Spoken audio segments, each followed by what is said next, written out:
Well, my dear friends, പുതിയൊരു വീഡിയോയിലേക്ക് എല്ലാവർക്കും സ്വാഗതം. ഭാരത് മാതാ കി ജയ്.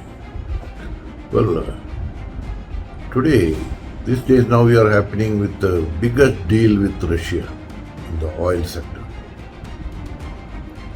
World's largest deal, which you can say that is something like per annum $13 billion का deal कर रहा है.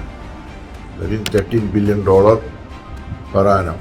That is one of the major deal, and per day if you say that 5 lakh barrel crude oil supplied to India. India is going to purchase. So ഇന്ത്യയുടെ ഏറ്റവും major പാർട്ടിയായ major oil സെക്ടറിലെ ലീഡറായ എന്ന് വിശേഷിപ്പിക്കാവുന്ന നമ്മുടെ Reliance ആണ് ഈ deal ചെയ്തിരിക്കുന്നത്. നിങ്ങളുടെ അറിവിലേക്ക് കഴിഞ്ഞ കൊണ്ടുവന്നു. റിലയൻസിന് 5 lakh barrel per day കൊടുക്കാനുള്ള ഡീലാണ് ഇപ്പോൾ നടത്തി വച്ചിരിക്കുന്നത്. That is one of the best deal എന്നാണ് പറയപ്പെടുന്നത്. അത് റഷ്യൻ കമ്പനിയായ റോസ്നെറ്റും ഇന്ത്യൻ കമ്പനിയായ റിലയൻസുമായിട്ടാണ് ഡീല്. അത് 10 ഇയറിൻ്റെ ഡീലാണ് നടത്തി വച്ചിരിക്കുന്നത്. ഇതുകൊണ്ട് ഇന്ത്യക്കുണ്ടാവുന്ന നേട്ടം, റോസ്നെറ്റ് കമ്പനി മേജർ അവരുടെ പ്രൊഡക്ഷൻ കമ്പനിയാണ്. അതിൻ്റെ 50% ഇന്ത്യയാണെന്ന് കളക്ട് ചെയ്തുകൊണ്ടിരിക്കുന്നത്. ഈ കളക്ട് ചെയ്യുന്നതിൻ്റെ സാധാരണ മാർക്കറ്റ് വിലയിനേക്കാളും $3-4-5 കുറവിലാണ് ഇന്ത്യക്ക് കൊടുത്തുകൊണ്ടിരിക്കുന്നത് എന്നും നാം മനസ്സിലാക്കുന്നു. ഇതുകൊണ്ട് റിലയൻസിന് അതിൻ്റേതായിട്ടുള്ള ഒരു പ്രൈവറ്റ് കമ്പനി എന്നുള്ള നിലയ്ക്കുള്ള ബുദ്ധിമുട്ടുകൾ കാര്യങ്ങൾ ഇന്ത്യയിൽ പലപ്പോഴും പറയുന്ന കാര്യമാണ്. പക്ഷേ എങ്കിലും വേറൊരാൾ കോമ്പറ്റീറ്റർ ഇല്ലാത്തടത്തോളം കാലം അവർ തന്നെയാണ് ഇതിൻ്റെ മുൻപന്തിയിൽ നിൽക്കുന്നത്. വേറെ അത്ര ആരും വരുന്നതായിട്ട് കാണുന്നില്ല. അവരവിടുന്ന് കൊണ്ടുവരുന്നു, ഇവിടെ റിഫൈൻ ചെയ്യുന്നു, അവരുടെ ഫാക്ടറികൾ റിഫൈൻ ചെയ്യുന്നു, അത് റീ എക്സ്പോർട്ടിങ് ചെയ്യുന്നു. ഇന്ത്യക്ക് അതിൻ്റേതായിട്ടുള്ള വരുമാനം വിദേശ നാണ്യം നമുക്ക് നേടിത്തരുന്ന രീതിയിലോട്ട് അത് വളർന്നു കഴിഞ്ഞു.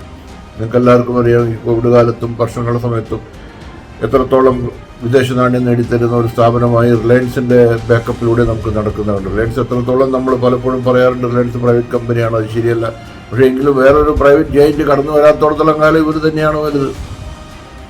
വേറെ നമ്മുടെ ഭാഗത്തുനിന്ന് കേരളത്തിൽ നിന്നോ വേറെ എവിടുന്നെങ്കിലും ഒരാൾ കടന്നു വന്ന് ഇത്തരത്തിലൊരു ഡീൽ ചെയ്യാന്നതിനോ ഇത്തരത്തിലൊരു സച്ച് എ ബിഗ് ഡീൽ എടുക്കാൻ കഴിവുള്ള ഒരാളെ കണ്ടെത്തണ്ടേ?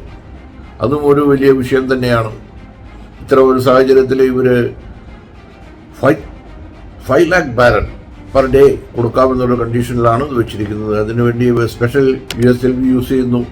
അൾട്രാ ലാർജ് USLV എടുത്ത് അവിടുന്ന് സാധനം ഈസ്റ്റേൺ റൂട്ട് വഴി കൊണ്ടുവരുന്നതിനുള്ള അറേഞ്ച്മെൻ്റാണ് ചെയ്തിരിക്കുന്നത്.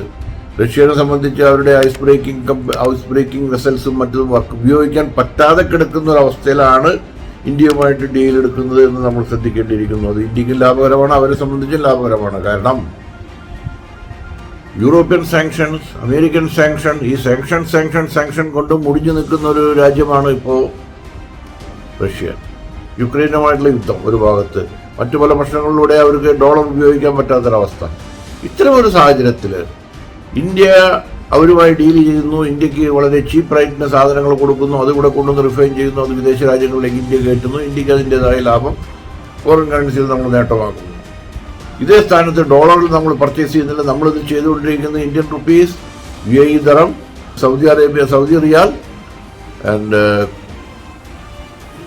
ചൈനയുടെ കറൻസി യുവാൻ. ഇത്തരം കാര്യങ്ങളിലൂടെയാണ് ഇവർക്ക് പേയ്മെൻറ്റ് കൊടുക്കുന്നത്. ഇവർക്ക് പല രീതിയിലും ആ ക്യാഷ് ഉപയോഗിക്കാൻ പറ്റുന്ന രീതിയിലാണ്. ഇത് രണ്ടുപേരും കൂടിയുള്ള ഒരു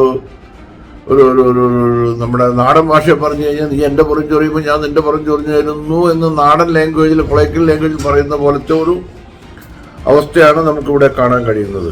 ഇതിൻ്റെ പിന്നിൽ ഇതുവരെ ചൈനയാണ് നമ്പർ 1 ആയി നിന്നിരുന്നത്. ഒരു സമയത്ത് അവിടെ കഴിഞ്ഞ ജൂലൈയിൽ I think it was 1.7 billion ബാരലാണ് അവർ അവിടുന്ന് ഇമ്പോർട്ട് ചെയ്തിരുന്നത്. One of the largest importer from Russia. Now that time is changed. Now India is taking place of that. They have come back with 2 lakh plus എന്നുള്ള ലെവലിലോട്ട് ഇവർ കടന്നു വന്നിരിക്കുന്നു. ഇന്ത്യയാണ് ഇപ്പോൾ ഇത്രയും 2 lakh ബാരൽ എടുക്കുന്ന ഒരു ലെവലിലോട്ട് കടന്നു വന്നിരിക്കുന്നു. അത് നമ്മളെ സംബന്ധിച്ച് വലിയൊരു നല്ല ന്യൂസായിട്ട് എടുക്കണം. പക്ഷെ പലരും ഇതിന് പ്രൈവറ്റ് സെക്ടറിലോട്ടാണ് ഇത് പോകുന്നത് എന്ന് പറയുന്ന ആളുകൾ പലരും ഉണ്ട്. എങ്കിലും പ്രൈവറ്റ് സെക്ടർ അല്ലാതെ വേറൊരാളെ ഇവിടെ കാണാത്തത് കൊണ്ട് നമുക്കൊന്നും ഇതിനെ അഡീഷണലായിട്ടൊന്നും പറയാൻ നിവൃത്തിയില്ലാത്തൊരു സാഹചര്യത്തിൽ വന്നിരിക്കുകയാണ്. സൗദി അറേബ്യ, അതുപോലെ തന്നെ UAE, മറ്റുള്ള പല രാജ്യങ്ങളും നമുക്ക് ഒരു ചെറിയൊരു നീരസത്തിനും ഇത് ഇടകൊടുത്തിട്ടുണ്ടെന്നാണ് മനസ്സിലാക്കാൻ കഴിഞ്ഞത്. കാര്യം അവിടെ നിന്ന് മേടിക്കുന്ന സാധനങ്ങളെല്ലാം തൽക്കാലം ഞങ്ങൾ ഇവിടുന്ന് മേടിച്ചോളാം എന്ന് പറയുമ്പോൾ അവർക്കുണ്ടാകുന്നൊരു ബുദ്ധിമുട്ട് നമുക്ക് മനസ്സിലാവുന്നതേ ഉള്ളൂ. ഇതോടുകൂടി അവരോട് മുഖത്ത് നോക്കി പറയാണ്, നിങ്ങളില്ലെങ്കിലും ഞങ്ങൾക്ക് മുന്നോട്ട് പോകാൻ പറ്റും എന്ന് പറയുന്നൊരവസ്ഥയും കൂടി ഇതിൻ്റെ പിന്നിലുണ്ടോ എന്ന് സംശയിക്കേണ്ടിയിരിക്കുന്നു. അപ്പോൾ ഇത്തരത്തിലാണ് നമ്മുടെ കാര്യങ്ങൾ പോയിക്കൊണ്ടിരിക്കുന്നത്. ഇതിൻ്റെ അതുകൂടാതെ തന്നെ ലാസ്റ്റ് ടൈം അവർ honourable Narendra Modi ji south America visit ചെയ്തപ്പോൾ ഗയാന എന്ന് പറയുന്ന ഒരു കൊച്ചു രാജ്യത്ത് പോയി അവിടെ ഓയിൽ പർച്ചേസ് ചെയ്യുന്നതിനുള്ള സംവിധാനം അറേഞ്ച് ചെയ്തതായിട്ട് മനസ്സിലാക്കാൻ കഴിഞ്ഞു. അതുകൊണ്ട് ഇത് സംഭവിക്കുന്നത് വെച്ച് കഴിഞ്ഞാൽ അവരും നമ്മുടെ കൂടെ ഓയിൽ സപ്ലൈക്ക് തയ്യാറെടുക്കുന്നതായിട്ടാണ് അറിയുന്നത്. അത് വരികയാണെങ്കിലും ഇതുപോലെ തന്നെ നമുക്ക് വളരെയധികം സാമ്പത്തികമായി ബെനിഫിറ്റ് ഉണ്ടാക്കുന്ന രീതിയിലോട്ട് അത് കടന്നു വരും. എങ്ങനെയായിട്ട് ഇത്തരം കാര്യങ്ങളുമായിട്ട് ഇന്ത്യ ഒരു സ്റ്റെപ്പ് മുന്നോട്ട് കുതിച്ചുകൊണ്ടിരിക്കുകയാണെന്ന് പറയാൻ ഇതിലൂടെ ആഗ്രഹിക്കുന്നു. ഇന്റർനാഷണൽ മാർക്കറ്റിൽ നമ്മൾ ഓയിൽ കൺട്രി അല്ല, ഓയിൽ റിസർവ് ഇല്ലാത്ത രാജ്യമായിട്ട് പോലും ഓയിൽ സപ്ലൈ, ഓയിൽ അല്ലെങ്കിൽ പെട്രോളിയമായിട്ട് ഉൽപ്പന്നങ്ങൾ സപ്ലൈ ചെയ്യുന്ന ഒരു രാജ്യമായിട്ട് മാറാൻ കഴിഞ്ഞു എന്നതൊരു പോസിറ്റീവായിട്ട് തന്നെ കാണണം. ഇതിനുള്ള എല്ലാ മംഗളങ്ങളും നേർന്നുകൊണ്ട് വൺസ് അഗെയിൻ നിങ്ങൾക്കെല്ലാവർക്കും നമസ്കാരം. ഭാരത് മാതാ കി ജയ്.